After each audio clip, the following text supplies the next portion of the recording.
పవన్ కళ్యాణ్ గారి Twitter account Telugu Desam party చేతిలో. ఈ టైటిల్ విని కంగారు పడ్డారు కదా. ఇప్పుడు న్యూస్ గురించి చెప్పాక నవ్వటం కూడా మొదలు పెడతారు. ప్రస్తుతం ఒక వెబ్సైట్లో ఈ ట్విట్టర్ అకౌంట్స్ గురించి ఒక వార్త రాశారండి. అదేంటంటే పవన్ కళ్యాణ్ గారి ట్విట్టర్ అకౌంట్ తెలుగుదేశం పార్టీ కార్యాలయం నుండి నడుపుతున్నారు అని.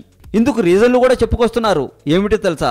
ట్విట్టర్ అకౌంట్లో పవన్ కళ్యాణ్ గారు ట్వీట్లు పెట్టినప్పుడు స్పెల్లింగ్ మిస్టేక్స్ వస్తున్నాయని, అంతేకాక ఏపీ సీఎం చంద్రబాబు నాయుడు గారి ట్విట్టర్ అకౌంట్లో పోస్ట్ పెట్టిన స్పెల్లింగ్ మిస్టేక్స్ ఉంటున్నాయని.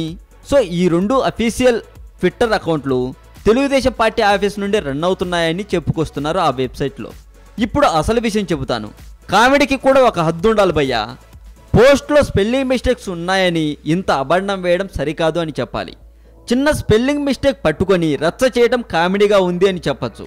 మరి పవన్ కళ్యాణ్ గారి ఫ్యాన్స్ ఈ విషయంపై ఎలా స్పందించబోతున్నారో ఈ వీడియో కింద కామెంట్ రూపంలో చెప్పచ్చు.